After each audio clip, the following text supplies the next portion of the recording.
साथ साथ कुछ लोग यदुवंशी का झूठा छलावा करते हैं। हम भी यादव हैं, लेकिन हम लालू यादव वाले यादव नहीं हैं। हम अपने नित्यानंद राय वाले यादव हैं। हम जो हमारा संघर्ष है, हम संघर्ष की जो सरकार है, जो तनाशाह सरकार है, जो बाहरी बच्चों को बिहार से जो बाहर के लोग क्या राम के साख पर सवाल खड़ा कर दे?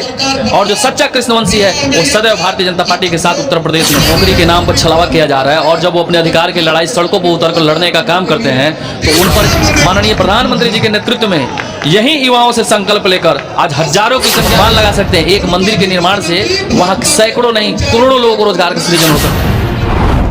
स्कूल के मैदान में जहां पर युवा समागम सह युवा प्रतिनिधि सम्मान समारोह का आयोजन किया गया है। यहां पर भारतीय जनता पार्टी के एक हजार नहीं यहां पर लाखों कार्यकर्ता मौजूद हैं। तो इन लोग से बात करेंगे आखिर युवा समागम का क्या महत्व है। स्वामी विवेकानंद जी की जयंती के अवसर पर जो है युवा समागम का आयोजन किया गया है। तो आप लोग क्यों कर रहे हैं, यहाँ पर क्यों आए हैं? देखिए, सरकार के बिहार के सरकार के द्वारा चाचा और भतीजे के द्वारा जिस तरह युवाओं को नौकरी के नाम पर छलावा किया जा रहा है और जब वो अपने अधिकार की लड़ाई सड़कों पर उतरकर लड़ने का काम करते हैं तो उन पर इनके सरकार के द्वारा बर्बरतापूर्वक उन पर लाठियां बरसाई जाती है। आने वाले दिनों में हम चाहते हैं कि बिहार का समस्त युवा इस बात को समझे कि जो वर्तमान की सरकार है यह केवल और केवल युवाओं को बरगलाने का काम कर सकती है। आप कैसे मतलब पूरा कह सकते हैं? यहाँ पर तो नौकरी बांटी जा रही है, तेजस्वी यादव नौकरी बांट पड़ रहे हैं। देखिए, बहुत सारे युवाओं को लग रहा है जैसे आपको लगा पत्रकार बंधु की बहुत सारे युवाओं को नौकरी बांटी जा रही है। आपको जानने चाहिए और मैं आपको जानकारी के लिए बता दूं, सबसे ज़्यादा नियोजित शिक्षकों को ही पुनः नौकरी में दिया जा रहा है। आप ये चीज़ का अनुभव, ये चीज़ की जानकारी लीजिए ना कि गांव देहात में जो बच्चा जो CTET पास करके एंट्रेंस इसका निकाल चुका है BPSC का, उन लोग कितने क्वालिफाइड हुए। और ये जानकारी आपको जरूर रखनी चाहिए कि वो 40,000 से ज़्यादा जो नियोजित शिक्षक है आखिर उन्हीं लोगों का ही पुनः नौकरी क्यों हुआ।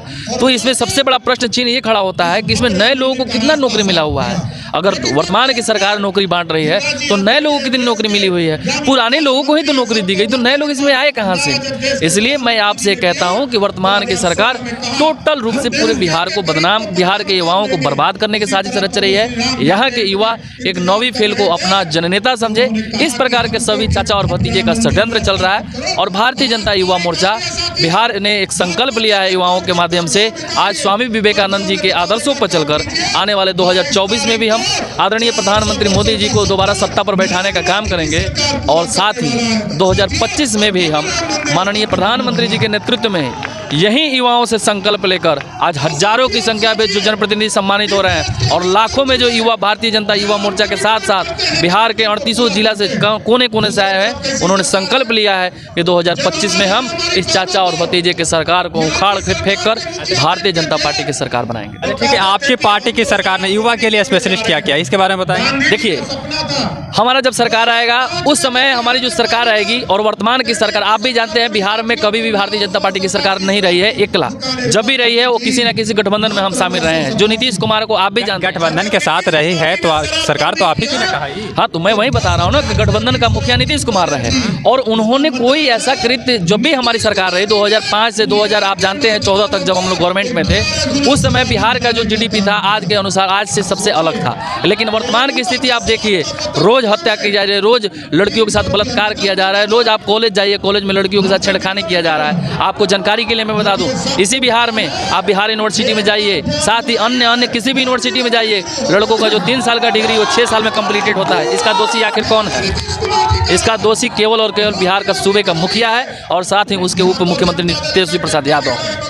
तो हम रोजगार की बात करें तो आपकी पार्टी की सरकार ने युवा को रोजगार अभी तक क्यों नहीं? कौन कह रहा है? अदर स्टेट में अगर आप बात कर रहे हैं, आज अगर आप देख लीजिए बिहार से और उत्तर प्रदेश की अगर आप तुलना करें तो आप अनुमान लगा सकते हैं कि उत्तर प्रदेश विकास के मामले में कहाँ है और बिहार कहाँ है। आज भी बिहार सबसे ज़्यादा लोगों को फैक्ट्रियों में सप्लाई करने में 1 नंबर है और उत्तर प्रदेश आज रोजगार के मामले में आज चरम शिखर पर है। आपको मैं जानकारी दे दूं, आज राम का मंदिर वहाँ बन रहा है। आप अनुमान लगा सकते हैं एक मंदिर के निर्माण से वहाँ सैकड़ों नहीं करोड़ों लोगों को रोजगार का सृजन हो सकता है। आप भी जानते हैं वो जब राम का मंदिर बनेगा तो बहुत सारे कॉलेज वहाँ राम के मंदिर के ट्रस्ट के द्वारा बनाया जाएगा, उसमें हमारे गरीब परिवार के बच्चे बनेंगे। आप देखिए बिहार में क्या हो रहा है। बिहार के नेताओं ने यदुवंशी होने के साथ साथ कुछ लोग यदुवंशी का झूठा छलावा करते हैं, हम भी यादव हैं, लेकिन हम लालू यादव वाले यादव नहीं हैं। हम अपने नित्यानंद राय वाले यादव हैं। हम जो हमारा संघर्ष है, हम संघर्ष करके भारतीय जनता पार्टी को बिहार में बनाएंगे और यदुवंशी का जो सम्मान है उस सम्मान को दिलाने का काम करेंगे। यहाँ का वही सम्मान के लायक बनेगा जो इसके योग्य है। वहाँ एक बपौती के घर का हम पूजा नहीं कर सकते हैं। आप सोचिए, अगर वो कृष्ण के वंशज रहते, क्या राम के साख पर सवाल खड़ा करते? और जो सच्चा कृष्णवंशी है वो सदैव भारतीय जनता पार्टी के साथ उत्तर प्रदेश में है। अच्छा ठीक है, आपको भारतीय जनता पार्टी की सरकार आपको बनाना है, तो आपको किस लिए बनाएगी भारतीय, आप क्या क्या करेंगे बिहार में? देखिए, भारतीय जनता पार्टी की जब हमारी सरकार बनेगी तो जो आप बिहार देख रहे हैं, बिहार में ऐसे कल कारखाने जो सैकड़ों वर्षों से बंद पड़े हुए हैं, आखिर ये जो जिम्मेदार जो वर्तमान की सरकार है, हम इससे बहुत सारे अलग कार्य करके दिखाएंगे, ताकि जो हमारे बिहार का अभिशाप पड़ा हुआ है, जहाँ से सैकड़ों की संख्या में नहीं लगभग लाखों की संख्या में, आप सोचिए, यहाँ के मजदूर जाकर दूसरे अन्य प्रदेशों में वहाँ का विकास करते हैं, वहाँ के डेवलपमेंट में अपना योगदान देते हैं अपना श्रम से।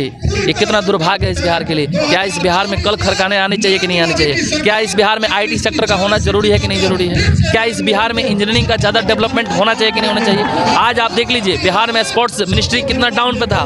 जब बिहार को पूरे वर्ल्ड में बदनाम होना पड़ा तो वर्तमान के सरकार ने आनंद फानंद में मीटिंग करके मोइनुल हक स्टेडियम को जीर्णोद्धार करने का काम किया है। क्या इसके पहले कान में तेल डालकर सोने का काम किया था? क्या यह बिहारियों का अपमान नहीं है? जब हम दिल्ली जाते हैं, बिहार का युवा दिल्ली जाता है, वहाँ उनके द्वारा जिस तरह का व्यवहार किया जाता है, घसीटा जाता है मजदूरों को, इसका दोषी आखिर कौन है? अगर बिहार में उस प्रकार के कल कारखाने लगेंगे, फैक्ट्रियाँ बैठेगी, तो हमारे लोग हमारे इस बिहार को बनाने में अपना अहम योगदान देंगे। आप क्या कहेंगे इस युवा जो सम्मेलन हो रहा है, इसमें सभी हम लोग बिहार के युवा लोग मिलकर बिहार की जो अभी भतीजा की जो सरकार है, जो तानाशाह सरकार है, जो बाहरी बच्चों को, बिहार से जो बाहर के लोग हैं उन्हें